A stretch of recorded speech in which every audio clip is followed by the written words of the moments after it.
Hey Internet, Eric here, and as you can see, I am not here alone. This week or this month on my interview series, I'm here with I guess you'd say, veteran of 20 years on the independent Yep. scene, professional wrestling. A wrestler that I've come to know, I think after the last 2 or 3 years, one of my favorites hmm that I've seen in person. And I'll get into how I met and got to know him, but I'll say he is he's got one of the most interesting and captivating ring entrances that I've seen, and that's where it all starts, in my opinion. Kind of like when you open up a book, you got to get that reader within the the first chapter. I'm here with the Hellarcher, Eric Fallen. Eric, thanks for giving me a couple hours of your time to shoot the shit, man. Thank you, man. Appreciate it. Really Yeah. do.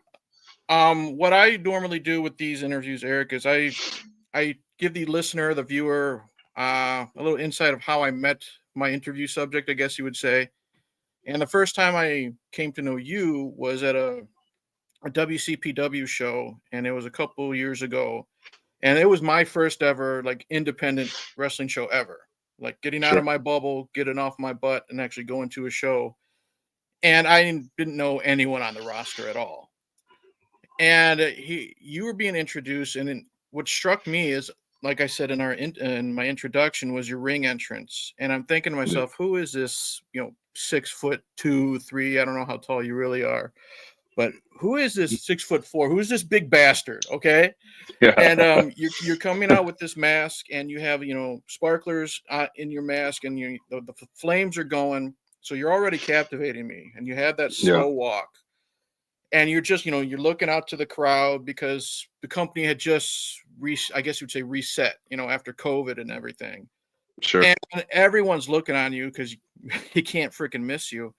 And it wasn't just the mask and the sparklers and stuff like that, but you also have this ring entrance, which is cool. Is you kind of roll over the top rope, and then you walk on your hands. You have like this walking handstand, which is Yeah. again something I've never personally seen before. And since then, you were a regular on those shows, and I would just try to find you on social media, and we'll get to our other connection later if you know who I'm talking Right. about. But that's when Yeah. I became an instant fan with just you as a presenter, and then your move set. Um, how was it with you when you came up with that specific type of ring engine? Was it just to be different? Was it just, one of those spur of the moment things, hey, this will catch the audience type of situation? Yeah. I used to do gymnastics a lot, and I used to be a break dancer. Okay. Back in my youthful days, I used to run a lot of raves and stuff like that. So I was always like, I was always a dancer and break dancing and stuff like that. And then I did a little bit of martial arts here and there with Mhm. Brazilian jiu-jitsu and stuff like that. But I realized that when I was younger, that I was able to do things on my hands, that I Mhm. had really cool upper body strength where I could hold it for a while and actually walk on my hands and do all these tricks. And when I started doing wrestling, that kind of never occurred to me at first. I didn't think about it, and then I'm like, one day I was sitting there and I'm thinking about it, and I'm looking at all these guys, and one after another. It didn't matter who was cooler, who wasn't cooler. Everyone just kind of had that same old entering the ring. But I always took notice to that, and I'm like, well, a guy like Undertaker, he enters the ring different than a guy like Steve Austin. Right. A guy like Triple H, he's got that standing at the camera and posing and spitting the water. And Mhm. it's like everyone entered the ring through the ropes type deal, but everyone had their own signature to their entrance. And I'm like, I've always been a guy too, like you, where it's like, if I'm going to read a book, I want to open it. I got to see the cover first. The cover's got to captivate me.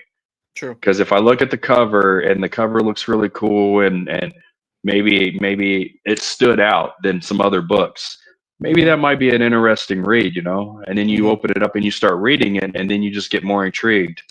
So I looked at it like, okay, well, I can do these things. I can walk on my hands. And I did, buddy. I sat around one night in the early stages of YouTube, And I searched and I searched and I searched. I'm like, someone has had to have done this before. You know, like I don't want to feel like I'm ripping anyone off. That's what I'm really trying to stay away from. But then it was like, man, after hours and hours and hours, I saw so many cool, different, unique entrances, but Mhm. no one ever did it that way.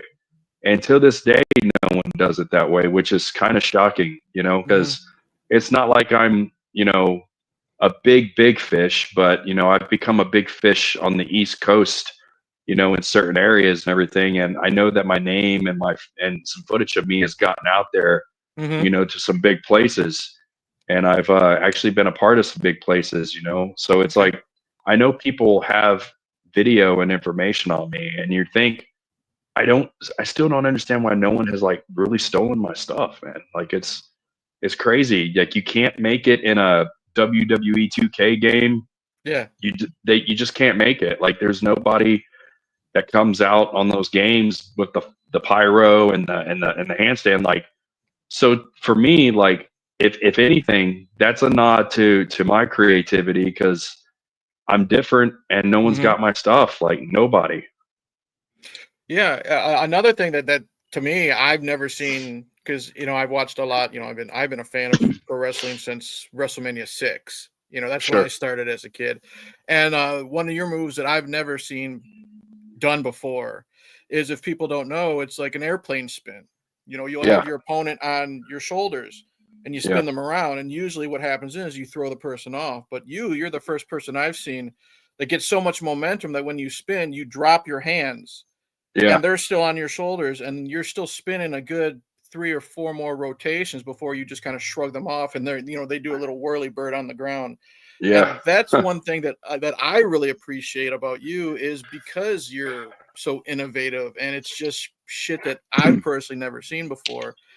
And what I love about being in that crowd, like personally, that's the stuff that gets the biggest. I know wrestlers don't like it when fans use the terms, but biggest pops. I mean, you get the Right. biggest Right. reactions. The kids absolutely lose their fucking minds when it comes to stuff like that.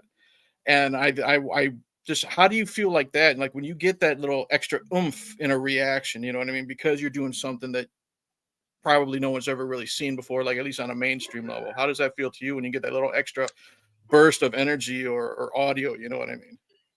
Right. So it's a you know it's a business first and foremost. If you're going to get into the wrestling business as an athlete, you know you got to learn all the moves. You got to learn, you know, the bumps. You just got to learn. You got to learn the stunt man performances with it, you know, because that's like you know part of it. But it's an emotional business, and it's an Mm-hmm. emotion. You know, it's a business where you're connecting with other people's emotions, and you know you got to learn that really quick. And there's a lot of guys that even to this day that have become veteran guys that still struggle with those things. But it's show business, you know what I mean? Mm-hmm. And you're you're you're creating a performance. It's theater, you know. You got to learn theater, and Right. that's if I'm going to teach a class, that's the first things that I'm going to try to educate people is, you know, you got to look the part. Obviously, you know. Mm-hmm. I mean, I understand we live in this day and age now where you know anybody, you know, we're not trying to body shame and all these things, and I wouldn't so call it body shame, and it's just to me, in my opinion, I feel like I want to see a guy walk through the airport and maybe not know what he does, but know that that dude looks pretty jacked or that dude looks Mm-hmm. like he's a somebody doing something. I don't know what that dude does, but obviously he doesn't look like he has a normal type job. You know what I mean? Right. But yeah, to me, the airplane spin, man, I literally took that from Cesaro. Okay. Um, so Cesaro used to do that in Ring of Honor, and then when I first saw Cesaro, I was like, man, that dude's got such a sweet, cool European style. Mm-hmm. Because back in like 2001 and everything, I rolled around with a guy named Nigel McGuinness, Okay. I know and him. yeah, and you know, he was teaching me a little bit about the European style and talking to me about that. And then Cesaro was what his name was, a Cesaro at the time. I can't remember his Ring of Honor name, but uh, he was telling me about Cesaro and telling me about that move. And I remember going to a few Ring of Honor shows and watching that. And I just thought when he did that, I was like, man, I was like, I'm trying to get the illusion of how he's doing that, but it's just so like powerful how, you know, the upper shoulder muscles is kind of controlling the dude. Right. And I'm like, man, I was like, after that, like, I think he got signed to WWE and they were really not too big on him using that. So we kind of stopped. So it was like, well, man, it'd be cool if a guy brought that back on the indies and did that, because it's not something you see all the time and like really anywhere. And I'm like, that's kind of been my forte. You know what I mean? Like, I'm going to grab things left and right that hasn't been seen in a really long time or just hasn't been seen at all. And I'm going to try to grab all that and throw it in this blender and see what we have, man. And it might not make sense. It might not make sense. It might be a little silly and goofy, but at the end of the day, there's something behind it. You know what I mean? And to me, I always look at it like, you know, art is subjective and art is more of a, you know, it's a question, not an answer. So I like being that guy. I like being that guy who comes out and looking strange and looking weird. And you're thinking, well, you might get an idea about me here. And then I do something here. And you're like, well, wait a minute. Well, this guy, he's not just an act. He's not just a show. That guy can actually get in there and move. And he's a big dude. Like, why is he moving around like that? Like, how can he do those things, you know? And I don't try to, I used to be really bad with that when I was younger, you know, because I was coming up and I was trying to learn timing on things and trying to learn more of the psychology, you know, part of it. And, you know, because at first it was just throwing everything out there in one match, you know, and just trying to give everybody an idea of what I was. But then as I got older, you know, injuries did start happening, and then I had to learn from those injuries. And so I just feel like I've gotten to a place now where I don't need to do those things in every match, but at the same time, if it's a high profile match or it's going to be one of those matches where, you know, I'm going to go in there and probably have, you know, 15, 20 minutes to a half an hour, you know, there's places for that, you know, to do that. And it's kind of like, it's the Undertaker model, you know, he's this slow, methodical, big dude. And you don't, you just expect certain things from him. But then some of the other stuff that he does, you're just like, what the fuck, man? Yeah. Wow. He sets the bar really high, man. You know? Yeah. I mean, it makes a lot of sense. I know you say sometimes it might seem a little goofy or stuff, but it's what sticks out. Like, you look at a guy like Cesaro, he is that European punch in the mouth type of guy. But when he does something, air quotes, goofy, like the airplane spin, you know what I mean? Yeah. That's what people will remember. And like you also say, you know, you don't want to do it every time because it can also go stale, you know, not counting like a finishing move or a setup move. It can go stale and then it kind of loses its importance. So and I totally get that.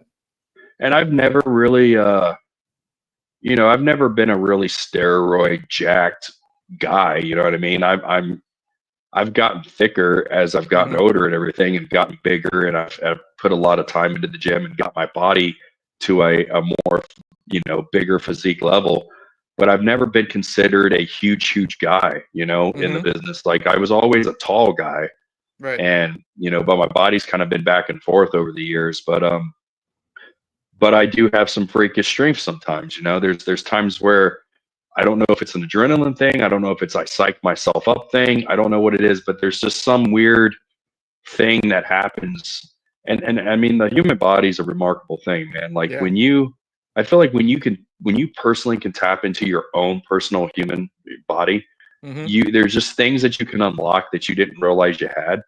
And I don't know how I do it. I don't know if it's just because I do have a ritual in the background when backstage when I'm warming up and everything, and I don't know if that just gives me, mixed with confidence, that it just like, okay, we're gonna go out here, we're gonna have a good time, we're gonna have a good night. It's a packed house. These kids are gonna blow these kids' mind. I'm gonna be something they're gonna talk about when they go home because they've seen all these cool guys, but they didn't see this cool guy.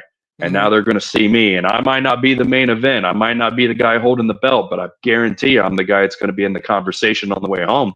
Exactly. So I figure, okay, well, I'm going to go out here. I'm going to be as freakish as I can. I'm going to be as maybe gothic and methodical as I can, but then I'm gonna demonstrate that athleticism and that strength, you know, like, oh, I don't think this guy, he's a big guy, but I don't think he can do that, but then he does do that, and you're like, oh my God, that guy's got some superhuman strength when he wants to use it sometimes, you know. But yeah, man, I realized that I have some really amazing upper body strength, and it's like, why not use that in different spurts of the match, you know?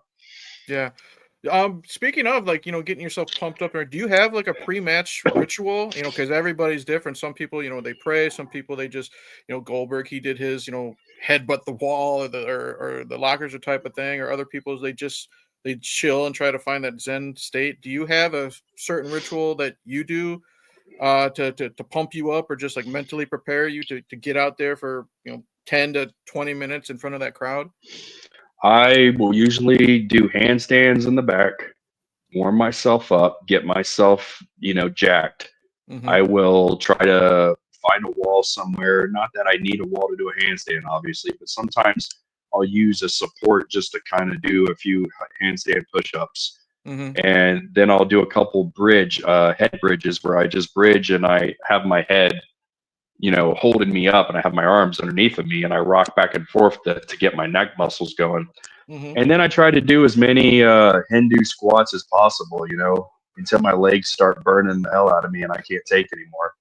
And I know, like, it's funny because God, when we used to come up to Chicago, Ryan Michaels was always in the back, and he was always looking at me. He was like, "Why the fuck are you killing yourself? We're not even out there yet. We still got all this stuff to do, and like, aren't you going to be blown up?" And I'm like, well, yeah, I mean, yeah, it does kind of blow me up, but at the same time, it pumps me up, you know, and it gets me going, it gets my blood moving. And I'm like, you know, you're a guy who works out, you should know that, you know. But he had his little warm up thing, Mm-hmm. and I had mine, and you know, and plus it's off of years of punishing myself, you know. Like, when I first started out, dude, I was just this young kid who just wanted to be a part of it. And you know, I was in the wrong places, Mm-hmm. probably at the wrong times, and there was just people that were basically taking my money and beating the hell out of me and trying to get me to quit and trying to get me to leave. But I was too stubborn, and I'm Yep. just like, no, this is what I want to do. Because uh, so, like, I'll just go into the story, and I won't try to take too much time, but No, it's all yours, dude. Go ahead. yeah. So 2001, man, I graduated, and it was either going to become a professional wrestler or go join the Marines. Mm-hmm. And you know, everybody that I tried to explain that I want to go do the wrestling thing, you know, my friends were happy with me. You know, they thought it was cool, but like parents and grandparents and everybody like that was none. You know, no, no, no, no, no. We don't support that. That's not a real career path. That's not a Right. real job. So I never got any support from my parents or my grandparents or anything like that. My grandparents were happy that I was doing something I loved, but it was the whole bad omen thing of, oh, you might, what happens if you break your neck, then what? The You know, uncertainty of it. types. Yeah, yeah, yeah. And you know, I get it from a standpoint, but at the same time, it's like, man, if I would have just had, I felt like if I would have just had that support from the family, Mm-hmm. it probably would have, you know, catapulted me into more things and driven me into more, you know, things at the time. Because um, WCW, I think Vince bought WCW at that time. So Mm-hmm. anybody that wasn't under an AOL contract was being sent down to Heartland Wrestling Association in Cincinnati. Right. And that's where I was going. Like, that's where I first went to try to become a pro wrestler. And I met with a guy named Les Thatcher, and he's Mm-hmm. an older legend guy in the business. And he gave me the rundown about what I needed to do and how I needed to do it. But, you know, again, I'm a kid out of high school. I don't really have any money. Right. My parents ain't going to help me out. You know, no one's helping me out. So it was basically all on me, man. Like, nobody was going to take me under their wing. Nobody was doing any of that. So I worked really hard just to try to come up with just a little fraction of that money. Mm-hmm. And then I had problems with my vehicle, and my vehicle went down on me, and that's kind of like my source of getting around and getting food and getting, so I kind of had to do the real life thing, the responsible thing. And I went and, had to get me a new car, and it took all the funds that I had for the school, and it hurt. It sucked, because I felt like I was getting closer and closer. I mean, I would go up there every, I think Wednesday or Thursday, they would run weekly shows. So I got to be around all these guys, man. Like, I got to see a lot of guys come through the door that you didn't think at the time was going to do anything, but they became some of the biggest stars in the business because HWA had an agreement with OVW at the time. Okay. And at the time, OVW was, I think Jim Cornette had a lot to do with OVW in the early 2000s. So, I mean, dude, I got to be backstage and got to rub elbows with guys like CM Punk, John Cena, Batista, Lesnar. I mean, I got to see these guys. I got to be around these guys, and pick the brains a little bit, like Shelton Benjamin, guys like that. So it was pretty sweet, man, for the time it was. But when I after the car thing, man, I just kind of got into this depression rabbit hole, and it just kind of tucked me out of it.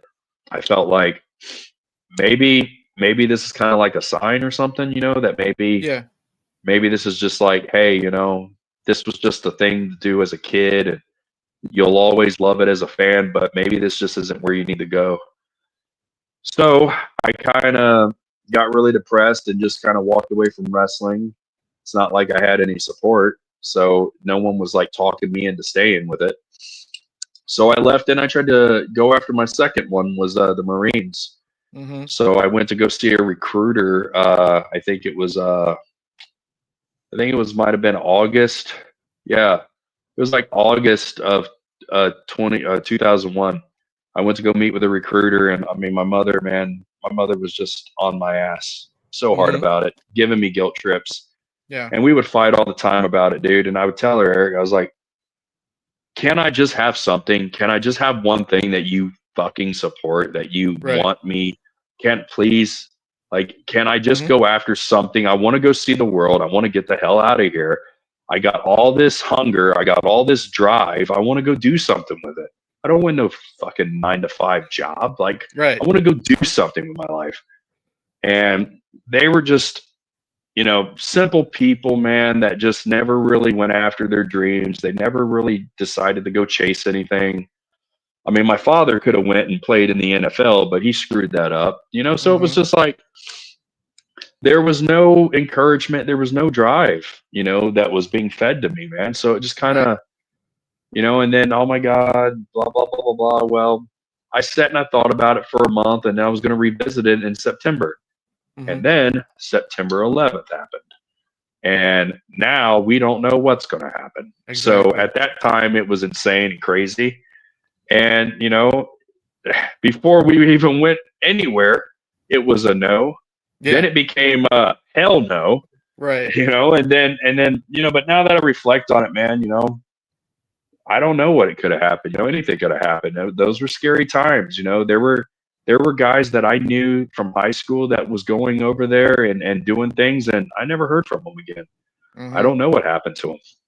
I don't know if they ever came home. I don't know if they died. I don't know, so in retrospect, now that I look at it, and since my mother has passed, I sit here and I reflect on a lot of things, things that I used to hold beef over and all these things. And, when I went to go visit her gravestone the other day around Thanksgiving, I just sat there and I had a conversation with her, man. And it should have been a conversation when she was around, man. But it was just one of those things where it's like, you know what? I didn't see it at the time. I didn't know it at the time, but you probably saved my neck, You probably knew something that I didn't know, and I was just too ignorant to see it because I'm just young. I'm hungry.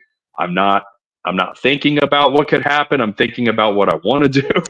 So, those situations happen, man. Like, you don't see the truth or how it is until like 20 years later. Because I've had those situations. My dad passed. It'll be 4 years next month. And just the stuff that I saw him go through and the way he was doing things at home, it did make me the man I am now, responsibility wise. Stuff you just don't see it until fucking decades later.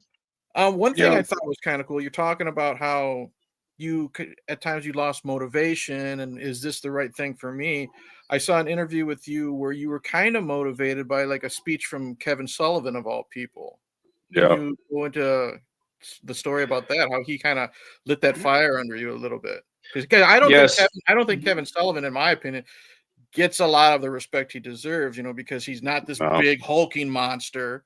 You know what I mean? I think his biggest days were when he was in Florida, and he was kind of made, I don't know, into like a goofball character, in the 90s with Yeah. WCW type of thing. Yeah. But I think in my opinion, he doesn't get the respect he deserves. So I would say that was one of the best seminars I've ever done in my life. And I'm Okay. not taking away from other guys. There's been other big time legend guys. I've been part of their seminars and heard their stories, and they've had a lot of experiences to share with me that kind of really helped me along the way. But I would say Kevin Sullivan is one of those pillars that is responsible for, the Eric Fallen transitioning, because I was, man, I was in a very weird place. Mm-hmm. I didn't know what I was doing creatively. I felt like I didn't know if I was changing it up too much. Mm-hmm. And I was just kind of in a weird spot. And then Sullivan did a part of a seminar. He wanted to see a guy's entrance. And he wanted Okay. to see a guy's entrance, like on the way to the ring. He's like, I got to get a feel for you the moment you walk out of the curtain. And so I was like, all right. So I gave him the entrance. He saw the whole deal, the pyro. He saw the handstand, and then after that, it was the in-ring work. Then it was that stuff. But he was more concerned on the entrance than he was the in-ring stuff. Okay. So when I walked to the ring and did all that, he said, well, he's like, I've been in the business for a really, really long time. I've seen a lot of shit. I've Mm-hmm. never seen shit like that. He was like, so already you got me intrigued with you. He's like, I don't know. I was like, I don't know what you're about. I don't know what the story is, but there is a story here. He's like, so, my advice to you is find who that is, find that story. But still, he was like, it's a mystique story. There's some mystery behind you. Like, Mm-hmm. why does he come out with his face on fire? Why does he do the handstands? He's like, but he was like, it's kind of like that Michael Myers story, It's like you want to know the in-depth of the character, but maybe it's best if you don't know. Maybe that's the beauty of it, is you don't know why this guy is doing these things. You don't know. And he was like, sometimes the mystique is the story. Mm-hmm. And he was like, so you don't need to explain yourself like Tom, Dick, and Harry over here is going to explain themselves. He's like, maybe I just want to read the book and not realize, maybe I want to chase who you are, but never get to the finish line of who you are. Right. He was like, that's the beauty of what Eric Fallen could be. And after he said that, man, I kind of really just ran with that, man. And Yeah. it's there's been a little explaining to what the character is, but other terms, it's like, no, man, it's more of a mystique. It's what you want to take it as. It's what you want to think of it as. I mean, you're the audience. I Right. want to just present something to you, and then maybe you go home and you figure out what you think it could be. Mm-hmm. That's what I like about your character. Is, like I said, the first time I saw you with with the fire and everything, I'm wondering, who the hell is this guy?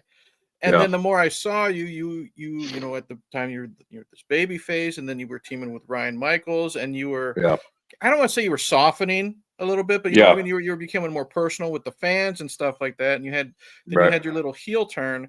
And then the more I was seeing you on social media, you're coming out now with like the mushroom head style mask. You're coming out with the bow because the Hellarcher. So every time we get this little glimpse of you and trying to figure out who the fuck this guy is, you do that U-turn, and now it's totally different. And then that's what I can appreciate, because we're never really gonna know.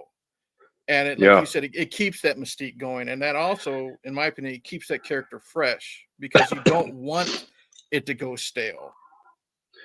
No, the Top Gun thing, man, I hated it. I hated it with a passion. I remember that story. I hated it. But I love Ryan Michaels, and I hate Ryan Michaels, but you know, Mhm. it's a frenemy relationship. But I mean, he's a guy that I would take a bullet for. Right. Out of a lot of guys in the wrestling business, that guy has been a really solid dude to me, and I Mhm. appreciate his work and I appreciate what he puts into himself. I really just wish, you know, he would want to do more with it. I really wish that he would want to really travel and you know go after some shit, you know, Mhm. because I feel like he's got everything it takes to, you know, I feel like he's got everything it takes to make it. But you know, he marches to the beat of his own drum, and I Right. respect that, you know. So you know, but he's an athlete, and when I first met Ryan, it was down in Hamilton, Ohio, for another company I was at. Mhm. And this dude came up to me. I didn't know who he was from Adam, man. And he's like, "Hey, would you like me to sell your merchandise for you? You know, while you're doing your thing." He was like, "I see you're really busy with your fans and everything." He's like, I could sell your merch for you." Well, I'm thinking, I don't know who the hell you are. Why would I Right. trust you with? Why would I, you know? Exactly. But he insisted, and he just kept like hanging around me. But he was also trying to get his foot into the door where I was at the time. So Mhm. I get it. But he sold my stuff and, you know, gave me all my money, never tucked from me. And then, you know, he tried to get to know me and I got to know him. And then I saw his work. And then come to find out, this was one of those like weird full circle moments. Mhm. I found out that he was trained by Les Stature, the guy that I went in 2001 to go see. And I'm Yeah. like, son of a bitch. Yeah. Like, what the fuck? So that opened up a whole new getting to know each other and having respect for each other. So, you know, he's a good dude, man. A lot of people don't know that about him. He's a very personal guy. He doesn't talk about a lot. I'm a very personal guy. I don't Mhm. share too much about my personal life. So Right. we respect that with each other. But no, man, you know, he's a very good dude. I'm very excited about this match I got coming up with him. I mean, Yeah. I haven't seen him in a while. Like he's one of those guys, man, where we probably won't talk for like a year, and in the moment we do talk, it's like we never, you know what I mean? We just Yeah. picked up where we started. But yeah, man, he's a good dude, and he takes me to my limit, man. He pushes me, he makes me better. I like to Mhm. think that I make him better and push him to his limits. But yeah, man, he, you know, he was so set on this Top Gun thing, and I'm thinking, why the hell? I was like, you understand that my character does not. There's that's such a weird spin-off. You know what I mean? Yeah, you're And not I'm like, Goose. Yeah. no, yeah, I'm like, that fits you perfectly. You can do the aviators, you can do all that. You can be a Tom Cruise fucking mark to the day you die. Right. And I'm not saying I don't like those movies. I'm a child of the '80s. I like Mhm. fucking Top Gun and that shit, but I don't want to do Top Gun. Right. I don't want those things. So when we brought it to James in Chicago, like I Mhm. was like, man, because Michael was like, it means a lot to me if we do this, you know, I want you to be my partner. Let's just go ahead and have fun, man, together. Right. Let's go and try to win tag gold together and see what we can do. And I'm like, all right, man, I'll do it, but you got to let me change some things up, man. Mhm. You got to let me make it look a little bit more punkier. You got to let me make it look a little bit more alternative. I got to take the S out and put a Z in there. I got to, you know, let me Right. create the logo at least. So Mhm. that's where we came up with the jean jackets and the skulls and everything. And I said, you know, we're in a Chicago area place. You know what I mean? I want to have that old school Chicago punk style Mhm. to us. You know, a little bit of Misfit vibe, a little Yep. bit of Avenged Sevenfold vibe, you know, stuff like that. Yeah. And he went with it, you know, and then I told him because he doubted me. He's like, I just don't think that's going to work and all that. I'm like, you got to give it a chance to marinate, man. Mhm. And I felt like we were one of the teams that stood out there, you know, Oh yeah. and with what we did and how our styles were different, him being the more technical guy, me being the big muscle guy, I Mhm. felt like it worked perfectly, you know, and we had something. You know, it's funny that you know, I tell him all the time, I said, you know, it's a shame what happened to your uncle and everything, but you know, I won those belts Mhm. by Yeah. myself, you know, so technically I won her this whole time if I even needed your ass, you know. But hey, you know, it was a good time, and I enjoy that time we had together, and and I'll remember that forever, man. I've made some really cool fans out there. Met you, Yep. met your kid, met Mhm. some other people. It was just a really good time, man. You guys were like one of the most, over, not just tag teams, but just the two, individuals like on the roster. Everyone was always looking forward to you guys when the music hit.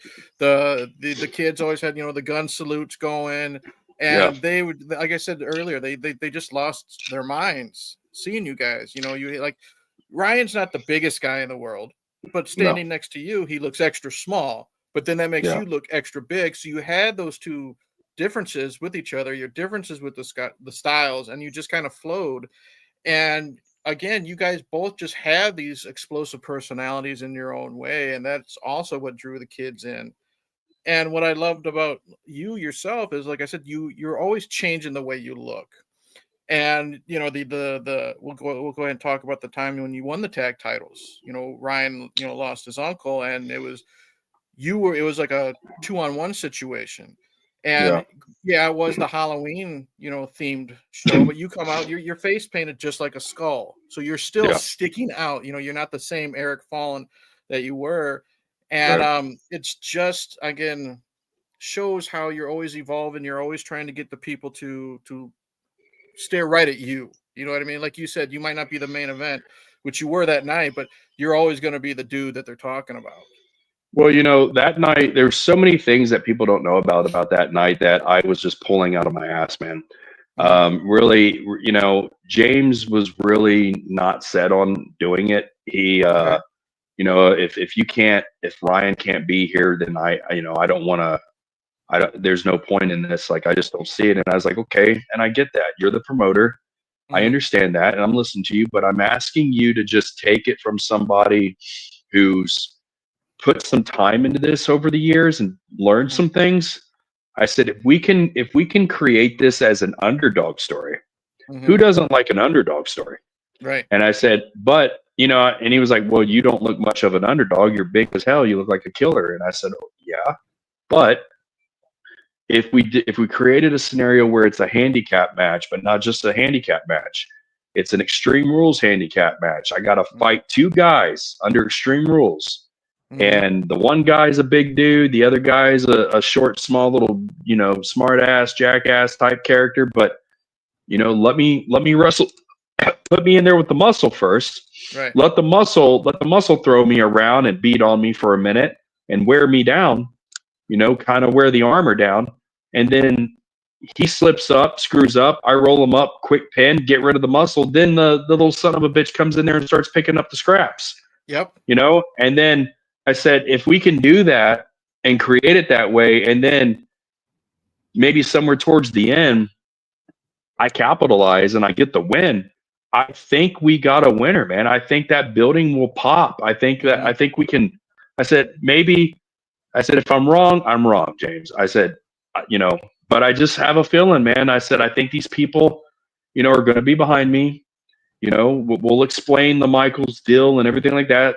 Plant the seed, explain that, and Hmm. then look like, okay, well, yeah, my partner's not here. We're supposed to go after the belts tonight.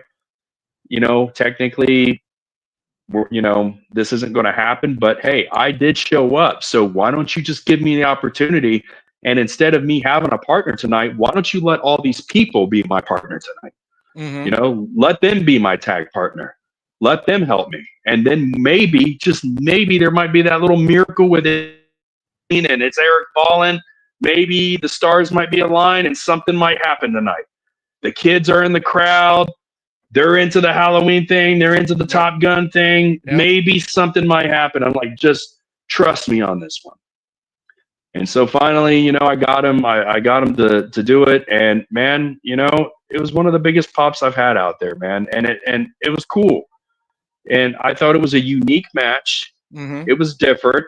And I was doing things in that match that I normally don't do. Like, I think I did a Spanish fly. Hmm. Like off the top rope. I'm like, I don't do that shit. But I was like, I was thinking about it when I got up there. I'm like, oh, I want to do something cool that I don't normally do. And I'm like, I don't really do backflips, but fuck it. This is either going to go really bad or go really good. But I'm just going to throw caution to the wind and say, hey, Fallen did a Spanish fly, and so I pulled it off. And I remember, what's his name? Is it Damien? Like the one guy that was the champion out there. Yeah, Damian Fenrir. Yeah. Yeah, he was the first guy through the curtain that I saw, and he's like, "Bro, you pulled off a fucking Spanish fly." He was like, "I didn't expect that shit." So yeah, it was kind of cool, man. But I thought it went. The underdog story was great. I thought it went over, and next thing I know, James is coming to me, kind of with his head down, like, "Well, Fallen, you told me so," Yeah. And I was like, "Listen, man, there's no point in feeling upset about anything or feeling like I told you so, whatever. Mm-hmm. It's a win for everybody, man. We went out there, we pulled it off, we took a no-win situation, and we made it work. The underdog story always works, man. Sometimes you have to mask it up a little different and present it a little different, but people understand the underdog story because that's, to me, that's how we can all relate to the underdog story. Yeah. We can all relate to it. Mm-hmm. So I felt like I took something relatable to the crowd and I masked it up a little bit and put a little spin on it. And, we had an Extreme Rules match. Nobody bled. Nope. There was no really crazy things happening in there. I think the craziest thing that I added to it just to add a little spice of what could happen was the taser. That was about it. And we didn't even use that. You know what I mean? He just flashed it up in the air as a tease, but he didn't get to use it. And I just, sometimes less is more, man. And that's where I feel like my psychology has gotten so much better. And you can take things and make it look like you're giving them so much, but you're giving them less, but they think it's more. Mm-hmm. And that's where I think an artist grows. You know what I mean? Like, you don't have to paint everything on the picture. Mm-hmm. But what is art? Art is subjective. Well, there are a lot of people who are in the acting industry, especially on stage. A lot of their best performances are just sitting in chairs across from each other. You know what I mean? Of course, just flowing. And I've seen.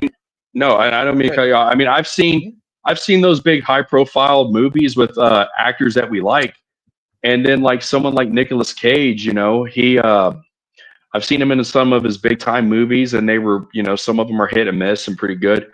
But a lot of his low budget films I'm more of a fan of than anything. And it's like he's not giving you a lot in that, but he's giving you enough to like, all right, man, that was different. That satisfied me. That guy's really talented. He can do so many different things. Mm-hmm. Yeah. That match there, the one where you won the titles, you and I both know it has a special place in my heart for a reason. Yeah. It was on my birthday.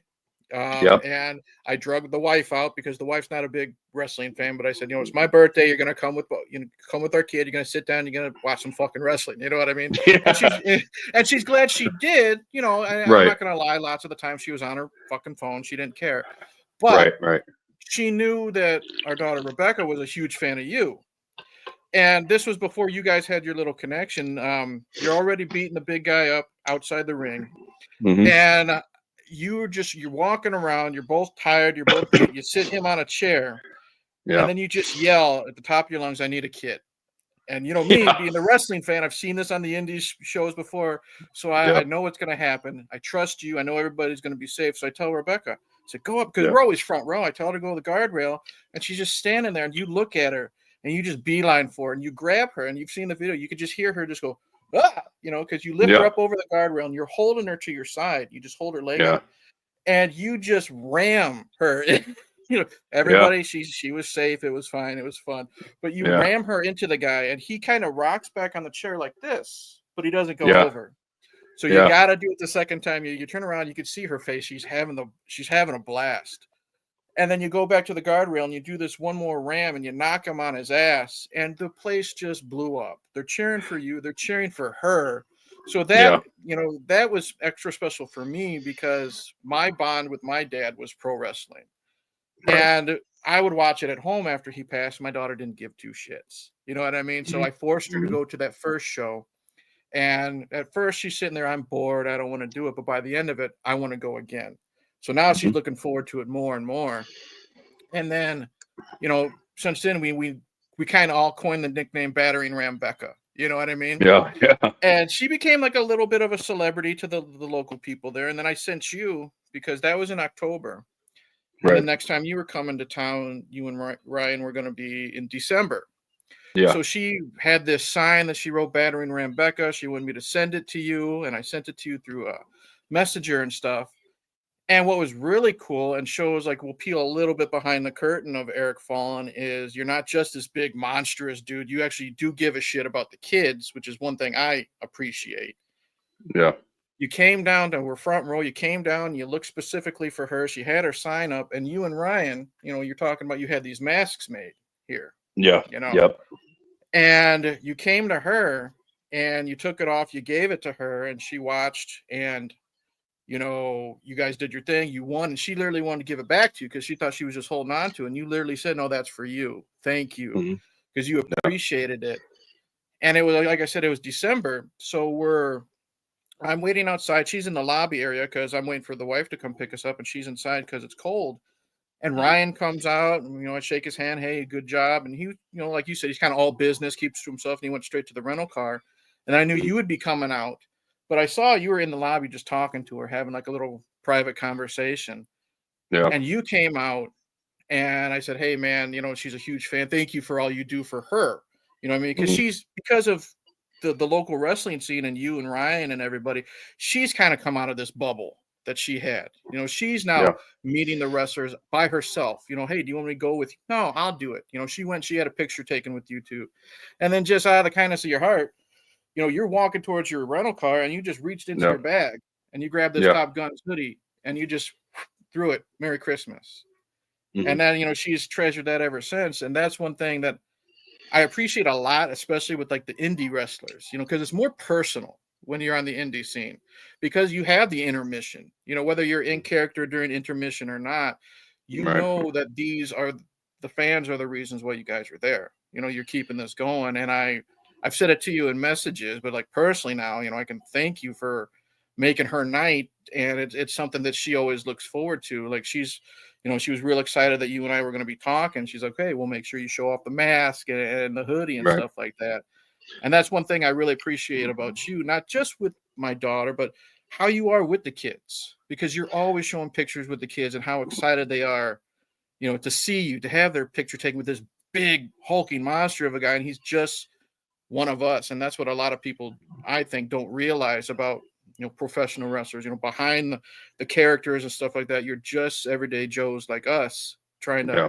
make a living and also make an impression. So for that, I want to just say thank you for that.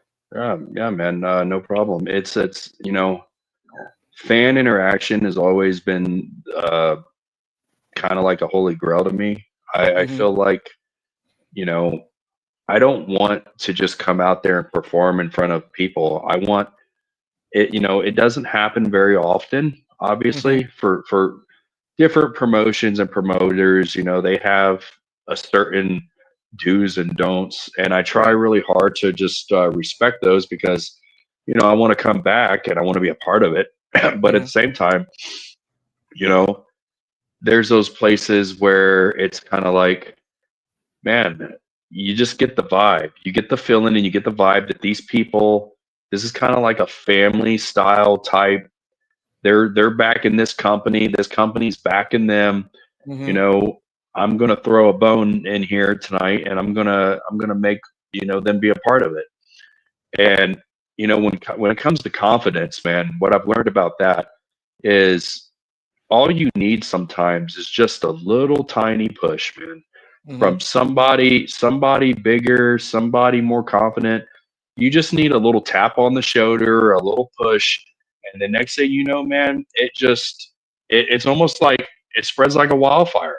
Hmm. And then you get confident, and that's always been a little mystique behind the Eric Fallen character is, hey, I'm just like you, kid. I was just like you. I was the shy kid. I was the nobody.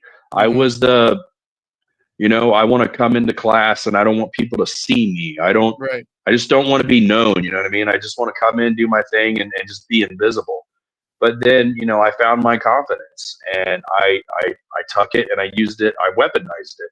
Hmm. And, I don't try to go over cocky board with it, but I try to know what I've worked for and what Hmm. I've, spent years and years going after, because I am a private dude and I Right. and I am a very quiet guy. You know, I'm a very quiet guy in the locker rooms. You know, I come in there, you know, I shake the hands. You know, what's up? How's everybody been? But then I go do my thing, man. And I leave Mhm. people alone and people leave me alone. And, it's not that I'm like antisocial, really. I mean, I guess you could say that, but you know, I'm not really fond of people a lot. You know, Mhm. it's not that I'm antisocial. It's just I've had a lot of people in my life do me wrong, Mhm. and it's put me in a very standoffish state of mind. You know, but I mean, I carry myself, you know, like a man's man. I respect, you know, people until you give me a reason not to respect you. You know, I'm not going to just, you know, you're not just going to demand respect from me. You know, like how you carry yourself and how you present yourself is what kind of respect you're going to get from me. Mhm. And, you know, are you worth a man handshake from me? Are you worth a conversation? You know, I'm pretty, and people take this the wrong way, but it's like, listen, I've been on earth for 42 years, man. If I Mhm. didn't learn anything in 42 years, there's something wrong with me. Right. You know, Yeah. but you know, and I just look around and I analyze, and you know, there's stereotypes for a reason, and that's not just bullshit. There's stereotypes for a reason, and if I see somebody that I feel like, okay, you know, if I'm just looking at this wrong, and maybe they do have good energy, but I'm not seeing that, I Mhm. will insert myself into a conversation to get Mhm. a feel to see if maybe I'm just looking at this wrong. That's Right. happened before.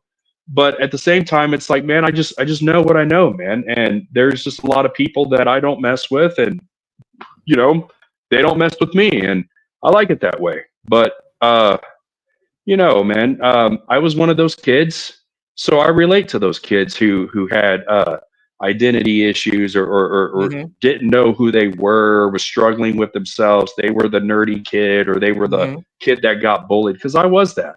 I Yeah. was the kid that got bullied. I was the kid that got abused, and all those things.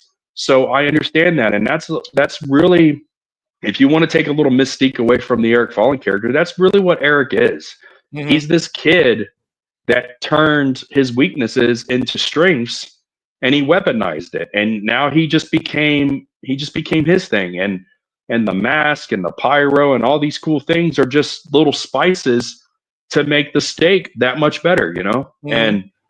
And the message is, you know, I think the message that I'm really trying to send with all this is, you know, you could look at me as the anti-hero, or you know, a demigod or something like that, but it's just the kid who didn't have support, Right. the kid who was heavily abused, that Mhm. could have ended his life many, many times, and just found a way. I found a way to rise above all of it. I found a way to move forward, and I found a way to be strong.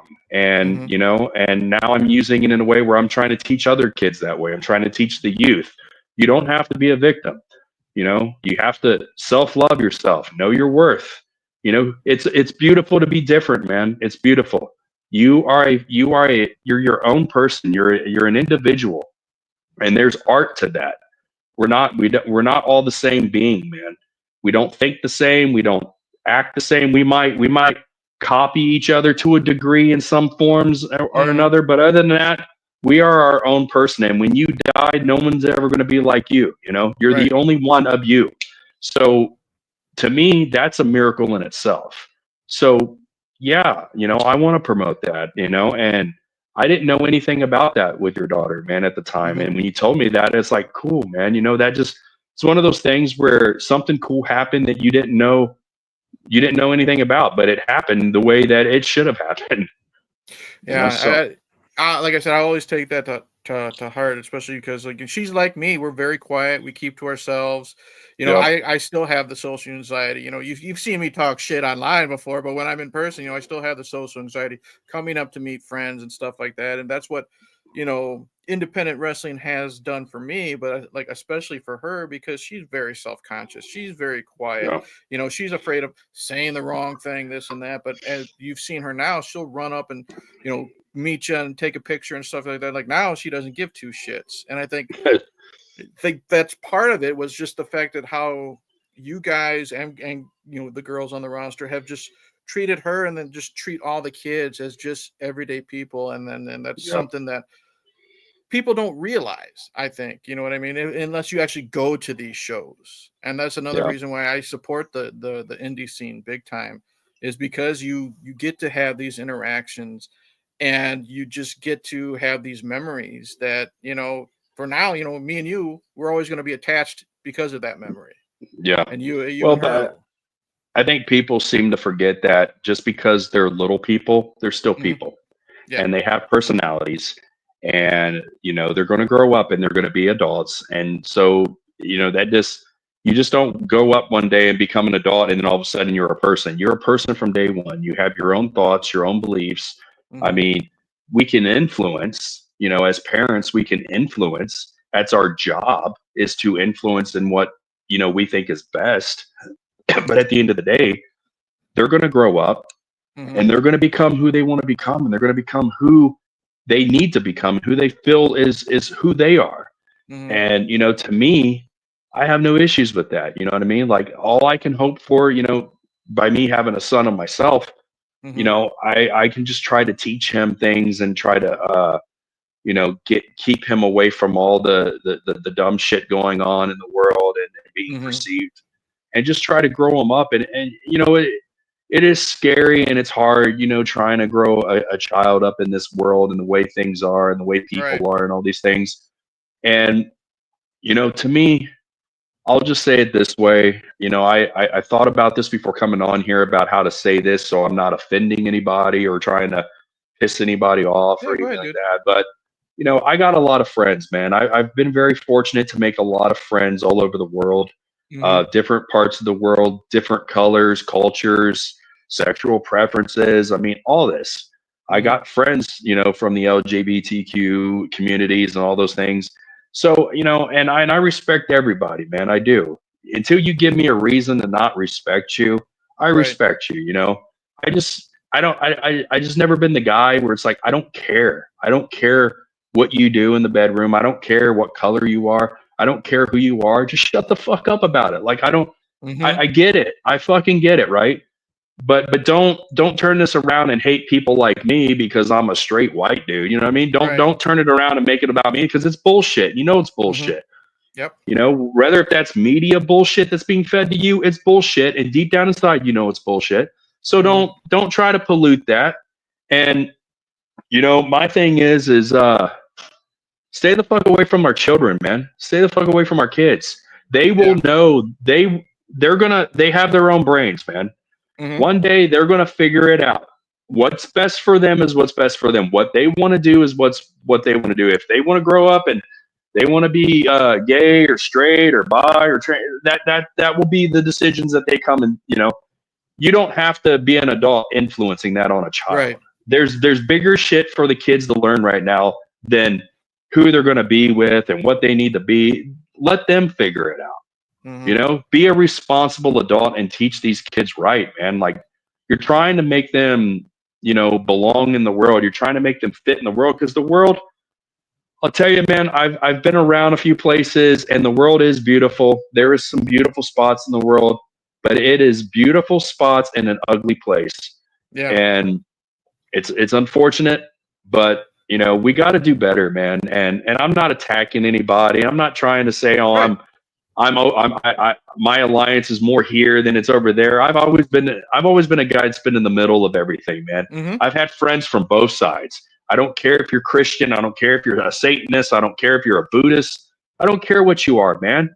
That's cool that's for you and that's what helps you. You know, that's your peace. Bro, I am fucking grateful for you, man. I respect you. Just be a good human. That's all the fuck you got to be. I'm not asking you to be a perfect human. Just be a good human, and we're cool. But if you're going to be some outlandish fucking asshole about everything, then get the fuck away from me. I don't want your energy around me. And I'm going to tell you straight up, like, you're a fucktard, man. What are you doing? Like, what are you doing? That's how I look at it nowadays. You know, I'm super easy to get along with, but I'm the type of person that I don't have to agree with everybody. But what it is the civility. You know what I mean? You know, Yeah. we can have a disagreement, but I always look at it now that it seems like civil conversation is dead, and I think Yeah. Nobody because wants to. it's everyone's just so wound up tight so much lately, and you just can't have disagreements without them turning into arguments. You know what I mean? And Yeah. that's what tears people apart. Is I don't have to agree with Eric Fallon with what he's saying or what he Right. has said, but if Yeah. he wants to try to convince me, maybe we should just sit down and talk like we're doing now. Why would I listen to Eric if he's saying you're a fucking moron? You know, you're wrong. This and that. Yeah. That That's just gonna turn me off right then and there. I won't listen. brother, that's just intellect, man. That's just intellect. When you can talk, when you can have a disagreement with somebody and realize, okay, you know what? I don't see it your way, but I respect that you see it a different way than me. Mm-hmm. And because we talked about it, now I can take that away from this conversation. I can leave this conversation and think about it your way and think about it. You know what? Maybe I still won't see it that way, but I can understand why I can understand why he sees it that way. Mm-hmm. And I can be cool with that, because at the end of the day, it all goes back to we're individuals. Right. And that was an individual thought from an individual that had nothing to do with me. Mm-hmm. And I'm okay with that, because if we were all the fucking same, I don't think we would like anything, No, but it'd be vanilla. It'd be boring. Speaking of yeah, that, you've been doing this for 20 years, and yeah, times have changed. You know, even with just the wrestling business, has there been a situation, or just the way you look at things now, like where differences? You don't have to name names, obviously, but differences sure. of opinions with people you've worked with over 2 decades, kind of mixed into a match, or you get a booking or something like that, and you kind of had to like set that aside to get the job done, or has there been situations where the heads have head butted so much where you kind of had to part ways? There was so when you come into the business and you're a young kid and everything, obviously you try to get taken under the wings of veterans guys, Mm-hmm. and that's the smart way to do it.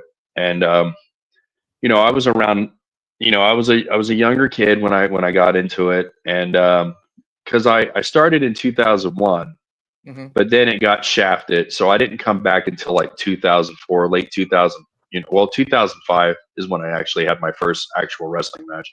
Okay. But yeah, man, I've gotten around guys who are just those older guys that are just stuck in a certain, a certain style. Mm-hmm. And for me coming in, it's like you try to learn that style because that's your foot in the door, right? Mm-hmm. So you try to learn it, but then when you start getting out of the area and you start going to other places, man, then you realize, hey, there's different styles, and then they're going to tell you something different than that guy. But you Mm-hmm. want to listen to that guy because that guy's a veteran. Well, this guy's a veteran too, and he's telling me to forget all that shit. Mm-hmm. So it's like, well, what, like, Yeah. what do you, how, What do I I don't do? want to Yeah. step on anybody's toes or anything, but you just kind of like take it all in, man. And I look at it like when I started doing that and I started getting, those behaviors and everything and was dealing with that, I looked at it like, okay, I'm just going to try to learn as many styles as I can, Mm-hmm. as many styles as I can remember. The Carney style, the Lucha style, the European style, the American style, the Japanese style. I just want to learn.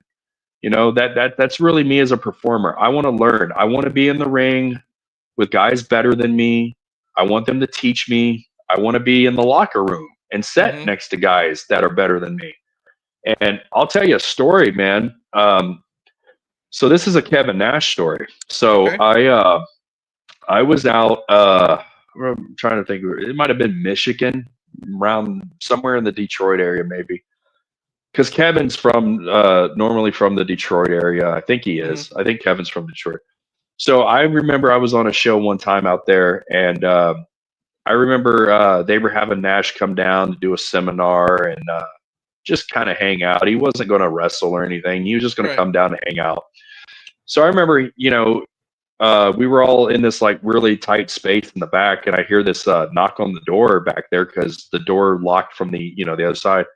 So I opened it up, and it's Kevin Nash. So he came walking on in, bringing his bag in and everything. and there was no chairs for him, right? Mm-hmm. So he's looking around, trying to find a spot to sit. So no one's doing anything. Everyone's in their own little area, putting on their gear and talking to each other. Mm-hmm. I went and grabbed this man a chair, actually I gave him my chair. Mm-hmm. And it was just, it's a humble thing, but I grabbed him on my chair and gave it to him. And I said, Kevin, if you need anything, man, just let me know, man. I mean, here's a chair. You need a water or anything? Like, how was the trip? Like, just me talking to him like a regular guy, wasn't fanboying. Oh, Big Daddy cool, I remember your match with Bob Backlund. It was so quick, It was none of that. It was just, hey, Kevin, like, you need anything, bub, like, let me know, man. I'm here for you, man. Just whatever you need, holler. I'll be right here. But I was like, if it ain't too much to ask you, I'm on a little later tonight. If you got some time, will you please just be able to like watch my match, or a couple minutes of your time to watch my match and maybe give me some feedback, when I get back here. I mean, I'm a bigger guy and I'm trying to learn a decent big man style because with my athletic ability, I kind of want to do all this athletic stuff because my brain tells me, you're not going to have this forever. So you might as well spend it as much as you can because one day you're going to be a broken down piece of shit and you're not going to be able to do all this cool stuff. So get it all out now. But I understand that just because I can do some things doesn't mean I always need to do some things. So I wanted Kevin's perspective. I mean, this is a guy who's been everywhere. He's done everything, regardless if you hate his work or you don't. He's been to the top. So why would I not? There's a reason why he's still a name, and he's been a name since the early 90s. Yeah. And so I asked for his advice, and I didn't think I was going to get the response I got, but he just kind of like looked at me and nodded his head and took a look around the locker room for a minute, and then he put his bag down, and then he was like, he kind of like yelled a little bit. He's like, "Really? One fucking guy?" And I'm just like in shock, like, what did I do? And he's like, one fucking guy. He's like, you think having Kevin Nash coming down here on the show, a 5-time world champion, revolutionized the company with the end of all this stuff. He's like, you think that more people would be over here wanting to pick my fucking brain? I mean, you guys brought me here. I didn't need to come here. You brought me here, but you're all going to sit down and you're all going to act like I'm just a nobody that walked in the door. He was like, well, guess what, motherfuckers? This guy had the balls to come talk to me. This guy had the balls to give me a chair. This guy had the balls to be polite and be cool with me. This is the motherfucker I'm going to pay attention to tonight. Good luck with the rest of you fucks, but this is the motherfucker I'm going to fucking watch tonight. So I don't know your name. Was it Eric? I'm like, yeah. He's like, you come sit with me. And I was like, bro, thank you. But I was like, thank you. But you kind of fucking, you exposed me in the locker room. Like, I'm probably not going to be able to, they're not going to have me back. There's no way. Oh, my push is dead. That's Nash's boy now, Yeah, but I was thinking to myself, I'm like, bro, they're going to be so cool to me today. But after this, my push is dead. I'm fucking dead in water. And it was dead. I never got a call, never got a, hey, we want to use you again. That was it. Yeah, but in the long run, again, a lot of these, I guess you call them road stories that are so personal. Who else is going to have that type of story? You know what I mean? Who else is going to be singled out by Kevin Nash because you gave up your fucking chair, in a positive way? You know what I mean? Yeah. I just, you got to, like, a lot of guys don't understand, we're always going to be fanboys, right? We're always going to be inner fanboys, and we're going to be, these are our heroes, right? Mm-hmm. These are people that we watched growing up that we got influenced by. Mm-hmm. And, but to meet them in real life, because there is that thing that goes around, hey, be careful. Sometimes you don't always want to meet your heroes. And some of them are dicks, but you also got to understand too, man, like, we're regular people, right? And we get up and we go to our jobs and everything. And then there's days where like I get up and go to my shoot job and I'm not the dude you want to talk to that day. Right. I'm having a bad day. or something's off, and I'm just not like, I'm not really a morning type person guy. You know, and it's like when I get into a job at like 5 a.m. in the morning, like stay the fuck away from me until like maybe your lunchtime, and then we'll Right. bullshit. But like, Yeah. just let me figure out how to get through these first few hours of the day. Exactly. You know, and then it's like people don't realize that like these guys are traveling. You know, these guys, maybe they had a bad flight, maybe they had a bad interaction, you know, getting their luggage or something like that. Maybe they're just not in the best attitude right now. Doesn't mean they suck. It just means they're human beings. They Right. have feelings. They have, you know, and sometimes they just don't want 4 or 5 fans in their fucking face at the time. Hey, sign this, sign this. Can I get a picture? Can you do this? Like, let the fucking guy chill out for a minute, you know? So I get that.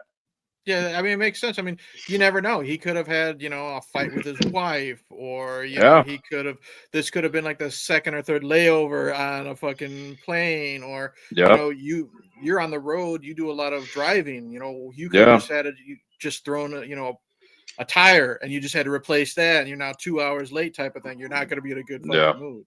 No. Trust me, I get that. Few more questions and then I'll let you go. You doing this for 20 years and, you know, having those ups and downs, you know, the bad times on the road, this and that. What keeps you doing this? Like, where's the passion still from after 20 years? Like, because like you said, you came from the rough childhood, you know, you quit for a little while, you know, because of less stature. And I think I saw an interview like you needed like $6,000 up front. You know, I just graduated. Where am I supposed to get $6,000 from? And you kept getting pushed down and down. And then you have all these situations where, you know, hey, we might not use you because something happened to your partner. So all these things keep up. Where does this passion come from that keeps you doing this for 2 decades, dude? I am a very stubborn human being, and I've come to learn that. Sometimes I'm stubborn in relationships. I'm stubborn with myself. I mean, dude, I am. I wake up every day, and if there isn't something I'm pissed off at myself about, then I don't know what it is. And some people think that it's a you need therapy problem. Other people think that it's an anger problem. And then, you know, there's other people that just tell me, no, that's a good problem to have because you drive yourself, you force yourself to be better, you force yourself to be hungry. And, you know, and I try to take all those things and look at it like that. And, you know, this is something I've always wanted to do as a child. It's really a story like a lot of other guys that watched it as a kid and wanted to go after it. But I never had a backup plan, man. I mean, I guess military was my backup plan, but that got shot to shit, you know? So it was like, I don't want to go be a lawyer. I don't want to go be a firefighter, none of that shit. This is what I want to do. This is what I want to make a career out of doing. I feel like I was giving these unique gifts to create something, to create this pillar of something unique and different to touch lives like yours and your daughters and people. And I feel like I got something here. It's not just a shits and giggles or, oh, that's just a one-off type thing. I feel like you know, after 20 years, I've evolved, but I've done something pretty decent, pretty cool here that, man, like, because there's a lot of people that have had their thoughts about me. Right. You know, maybe you know, he looks impressive here, but maybe he's not a good fit for us or whatever. And it's, you know, you don't really know, man. You know, there's people that I'm striving to like work for right now that I'm really cool with, but you know, still just waiting to get the opportunity. And I don't know if it's a personal reason. I don't know if it's not a personal reason. Like I don't know what I don't know. Right. All I know is that I'm just doing my thing, you know. And then sometimes, you know, I've worked for people like James and you know, I still think, you know, I understand James is all about business and I understand business, but you know, I don't know, you know, I've heard some things from James where it's like, oh, we might use you in the future, we might bring you back.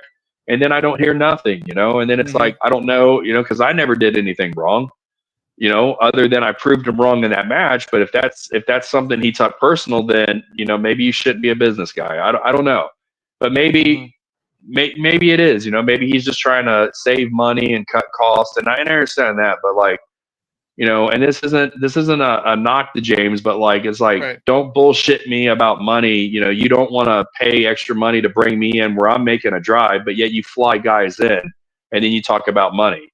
Like, I'm sorry, I'm not a mechanician here, but come the fuck on. I think that's a little bit more fucking expensive than a guy coming from Cincinnati that is fucking over with your crowd that the fucking kids love. So it's like, I get it. My partner handled things in some unprofessional ways, and it reflected on me because guilty by association type shit. So I understand that. And maybe there'd be a day where I will come back and work for them, but other than that, they don't seem interested in having me back right now. They don't seem interested in having the conversation with anybody. So I'm just kind of taking it as it is and letting that go. And, it sucks.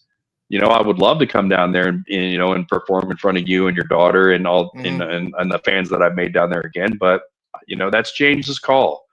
And unless it's for someone different than James, then I don't know, maybe like an MLW or something, but I don't know, I'm just doing me, man, to be honest with you. I'm trying to stay in the gym. I'm trying to eat right. I'm trying to be good everywhere, man. I'm 42 years old. I'm not getting any younger.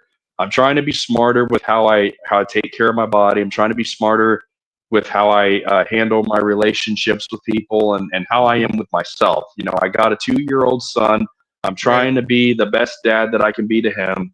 I'm trying to be an influencer and an inspiration to him because he loves his dad. He's attached to his dad, but he has no idea who his dad is with the Eric Fallon thing. And that's going to be a whole nother can of worms. You know what I mean?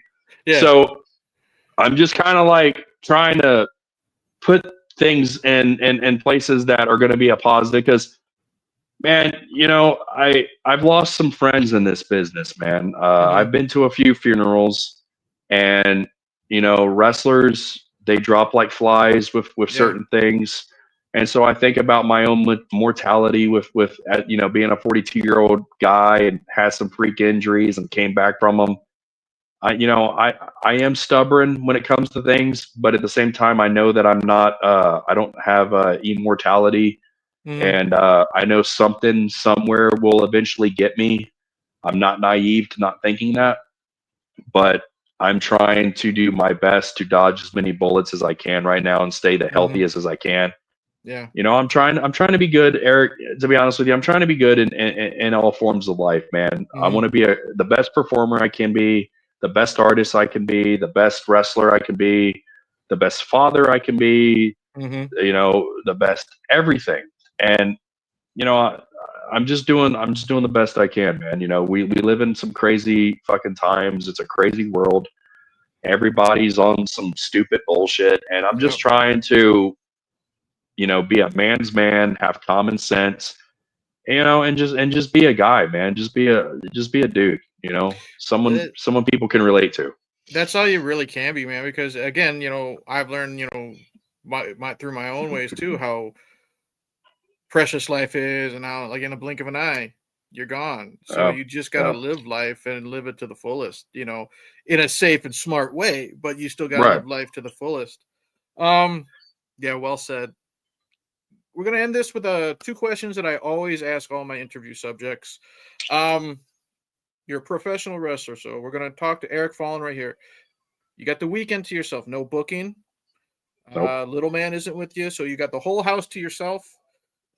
Injuries are not nagging you for once. What does Eric Fallon do to relax and just chill and have a good day for a weekend? Like what are those 48 hours for you just to chill and relax? Like, when you actually have a chance to do it.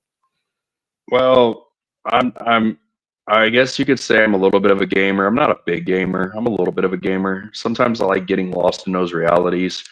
It takes me away from mine. But man, I love horror movies. Like I'm always trying to find the next. I'm always trying to find a horror movie that's gonna get me locked in, man. And I have found such a love for low budget horror movies. To me, it's like, man, I find so much gold in those because it's like, some of them can be cheesy and bullshit, but I was raised on cheesy and bullshit. Bro, I grew up on like Tales from the Crypt and like Yeah. trauma movies, that cheesy, stupid shit. Yeah. And I grew up, I was born in '81, so it's the decade of the slashers. And Yep. even in 2000, now it's 2024, I can still find good in a slasher. I had a blast with last year's Thanksgiving. You know what I mean? For Yep. Eli Roth. Yep. A lot of people will look at it, it's stupid, but you know what? As long as it's like what I said about you with your entrance or the book. If you hook them right away and you keep it entertaining, that's what they look for in fun. And then it's cool to see that you're also a horror fan. Off the top of your head, can you throw out your favorite, gun to your head, favorite horror movie of all time? Halloween. Okay, The very first Halloween, and a lot of people kind of look at that like, wow, you would think you'd get a Hellraiser answer from me or something, or a Nightmare on Elm Street. And I love those. I do. I love those, and those are my favorites too. But I'm more relatable. I relate more to a Michael Myers character than anything because, and I'll tell you why. And it's just the one ingredient. It's a misunderstood kid. It's a kid that the system failed. It's a kid that was misunderstood, and nobody at those times was putting the right attention into them. And you didn't know what was driving that kid. You don't know what happened there. And even though they tried to present the story of, hey, the doctor was spending all this time with him trying to get to know him, the doctor figured out that there was something else going on there, but was taking off the project and didn't get to finish it. Right. So, but the doctor knew that, hey, there's something going on here. And I was talking to some other guys about the whole updated Halloween versions and everything. And what pissed me off, man, what really drove me out of it was I liked 2018. I thought that there was some things that they did in Kills that they could have just did in 18. Like, why not show the flashbacks in 18? Why not take Jamie Lee Curtis, her character? Why wouldn't she want to go down and have a conversation with him or try to talk to him face to face? I mean, you think about it, right? All these years, you're pissed off, you're pent up, you want to get answers. Why don't you go down there? I mean, I thought about how much cinema, what a great cinematic scene we would have seen if he's sitting in a fucking room somewhere. You see the back of his head, you see the back of him, maybe the side of him, but you don't see his face. You just see all the stuff you see that those reporters were coming in there and doing. And she comes in there and she's face to face with him, and she pulls the chair out and she sits right there and she's looking at him and she's trying to get a rise out of him. Like, look at me. Look at me. He's just not nothing, And then she could sit there and have a spiel about these were my friends. You did this to my life. And then finally she's just tired of him not doing anything, not getting any reaction. And she just slams her hands on the table. Fucking look at me, you son of a bitch. And then they fucking come and get her and they drag her out of there. And then as soon as she gets out of there, you see him just kind of like look up a little bit. Yeah, that's when he finally starts to move. Yeah. That would have been a powerful scene. And then it's like, the whole story of Michael Myers is personal, right? He made his first kill to his sister. He made his first kill in that room. So why would you not want to use that room as a weapon? His house is a weapon, man. Like, that's his memory. That he's a child that's gone werewolf, right? Yeah. So why would you not use that as a bait? Like, use the granddaughter. She looked a little bit like his sister. Use her as the bait as he's coming into that room. Let him go back upstairs, and as he's walking up the stairs, there's those childhood fantasies coming back from why he did it. He looks out that window for a reason. There's a reason why he's looking out that window. There's something sentimental there. Man, I thought that would have been a great scene to just bait him in there, and then the door slams, and then it's the two girls attacking him. Maybe he throws the daughter out of the room or out of the roof or out of the window. Sorry. Yeah. And then it's just him and Jamie Lee, man, and they're going at it. Yeah. And then I thought that would have been such a powerful scene. Where he made his first kill is where he dies. That would have just, to me, but Hollywood, I don't know. Yeah, but I mean, by the end of that trilogy, when he's just a beaten up old man living in the sewers, you know what I mean? I never, Eric, I've never raged in a movie theater as hard as I've raged. I was so pissed. He's beaten up. He's living in the sewers. He's beaten up by a 19-year-old kid. What the And fuck? I'm okay with the 19-year-old kid being the new Michael Myers. That's fine. But what they did to Michael in that movie, and then it seems like he's just so easily taken out in the kitchen by, no offense, but Jamie Lee, she's in her 70s. And then they strap him to the top of the fucking car, and they have this goddamn long funeral march to the garbage dump or whatever it was. They just throw him in that machine, and just like, what the fuck what are we doing here? And it's like, I was thinking about that too. I was like, okay, I'm not a fan of the kid trying to do all this and him basically teaching the kid his ways and shit. I'm not a fan of that. But if we're gonna run with that, you got to give Michael his legendary strength. I mean, this motherfucker took on the whole town and won. Like, you're gonna let some kid who got his ass whooped in the beginning of the movie handle this legend, and then all of a sudden, I would be even so much as okay of saying like, okay, he weakened him enough for Jamie to kill him at the end. But if you're going to run with it that way, and we're going to pass the torch to this kid, then why are we killing the kid anyway? Right. Why do all this just to kill the kid? Because I'm not going to lie. When the kid had his moment in the mask and he was doing the thing at the radio station in the little Christine looking junkyard, I got Dick Warlock vibes. I was like, okay, I can. This kid might was awesome. Yeah. Yeah, like this kid might do well. Like, I'm okay with this. He's got that Dick Warlock Halloween 2 slim build with the mask. The walk is on point. I can get behind this, but then to do all that and just kill this fucking kid off at the end anyway. I'm like, there's nothing now. We don't have nothing. You didn't have, if you're gonna kill Michael, I get that, because again, Michael's in his 70s. You know what I mean? Yeah. You could have kept this Corey kid. He's the next one that goes to Smith's Grove. You know what I mean? Yes. He's spending the next 20 years of his fucking life there. But that's, again, like you said, that's Hollywood. We gotta crank them out no matter what. Oh man, it's all cash cowing and everything, and like the Saw movies, the first ones, man, were so good, and then you just start, and then you just get off into this bullshit. It's like, dude, I can't anymore. It's like that's not horror, but Fast and Furious.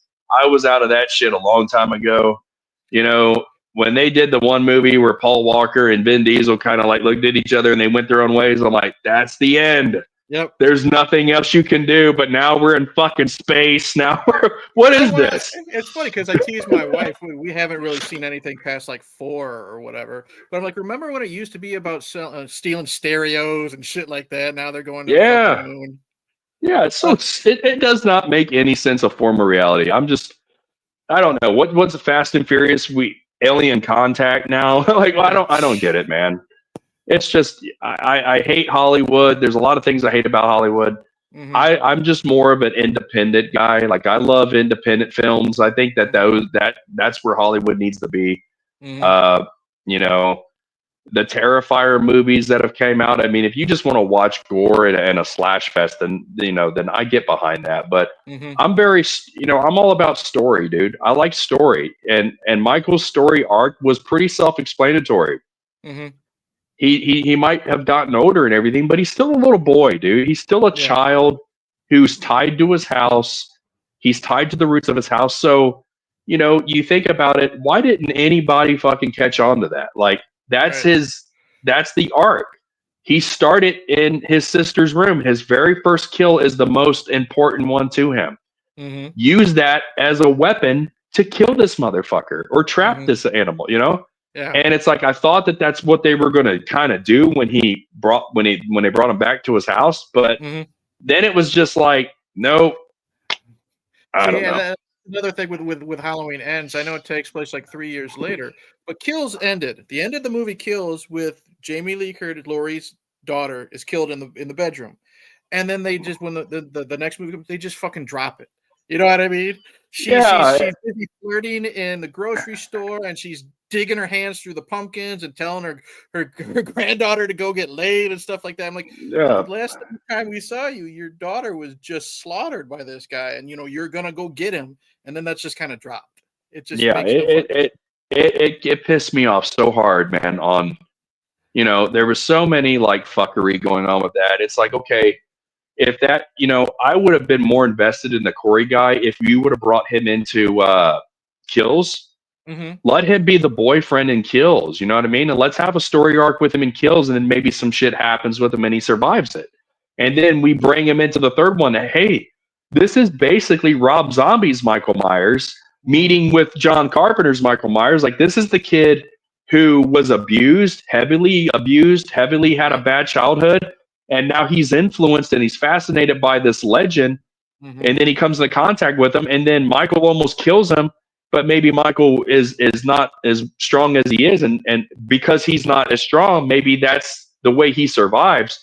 Mm-hmm. But he doesn't handle Michael. You know what I mean? And Michael, like, there's no mentorship. He's not his mentor all of a sudden. Exactly. I don't know. What are you gonna do, man? What are you gonna do? I always end with this last question. And it could be as extraordinary of an answer as you want. Sure. We know life is limited here. Let's just say Eric Fallen knows that tonight is his last night on Earth. No limitations. What's Eric Fallen's last meal? Now, I've had interviewers, interviewees. They say they've done the whole spiel. They've gone, appetizer, this. Or I've also had someone like Madman Pondo. He says he'd be happy with like stovetop stuffing and a Dr. Pepper. Well, of course, Pondo says that. Of course. I love him to death. He's such a cool dude. I'm so happy for him right now. I am too, man. He's one of those guys that just proves if you just keep to it, you can. I'm looking at him now. He's on like his second month, like in Japan, and it's like tour number 30. Got a Japan girlfriend. Yeah, he's amazing. But what is Eric Fallen's? Whatever you decide, what's your last meal? Your comfort food? How's it gonna be? I'm gonna. This might be a little vanilla with some people, but I'm a carnivore to the end of life. I am a very medium rare, if not rare, steak with some corn on the cob, and give me. Maybe we could throw some green beans in there. I do love green beans, but throw me a baked potato with literally cottage cheese put on it, and really? I've never put cottage cheese on a baked potato. That's called the Hellarcher loaded potato, baby. Well, I'm actually writing that down.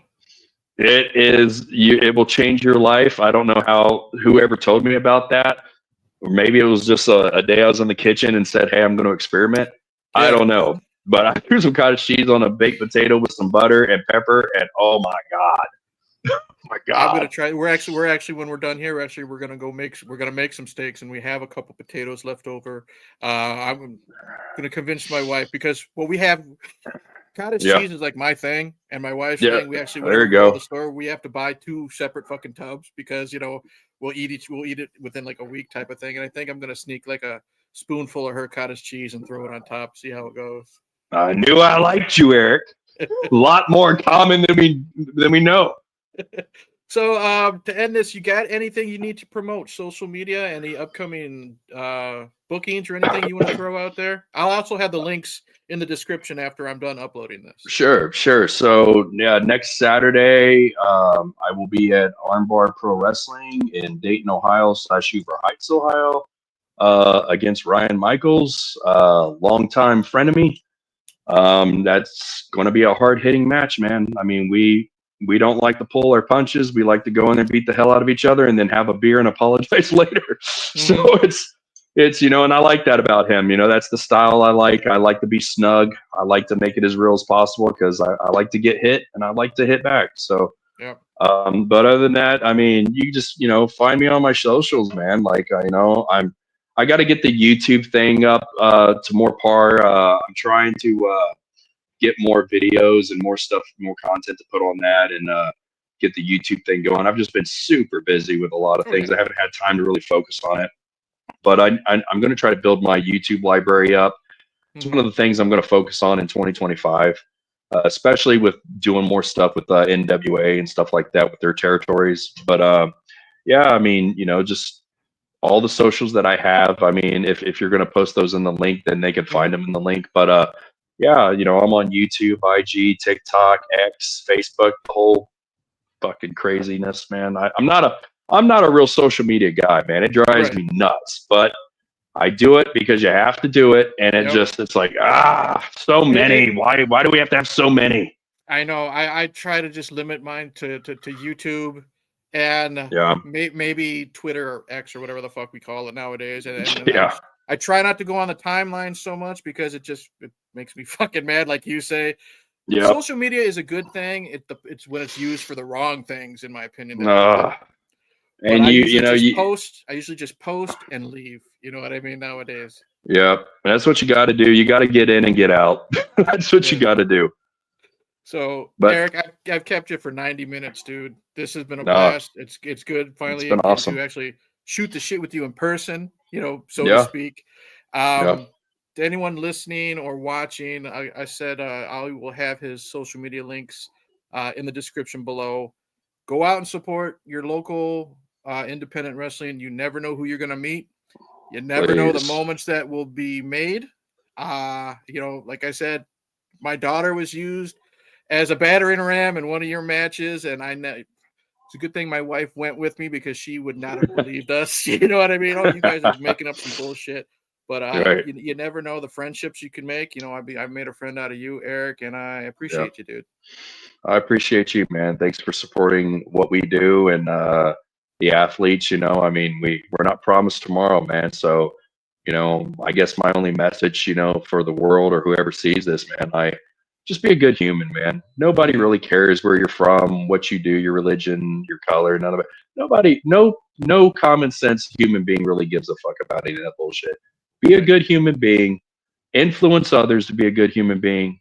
That's all you got to do. Do the best you can and wake up every day and just go after your art, man. Go after your art. Chase your dreams. Go after your art because you only get really one go around in this life, man. Try to make the best of it. Leave it better than the way you found it. And that's my message, man. Yeah. You say you had a saying that said, scars tell stories. Well, I like your new message now. Go after your art. That one's really good too. So with that, I'm going to thank anyone who's watching this, listening to this, catching the replay. Once again, thank you, Eric. I appreciate you sitting down I didn't expect us to be going this long. I know you got stuff going on, but I appreciate you, dude. No, brother. I love to get in conversations, man. I love to talk. I don't do it a lot, but when I do, I could be at the bar all night long with you. All right. Well, one of these days, you and I will share a beer. I'll make sure of that. Yeah, we'll figure it out. We'll get it going. All right. So with that, thank you to everybody, and we'll see you in the next one. Thank you, Eric. Appreciate you, man. Same here, dude.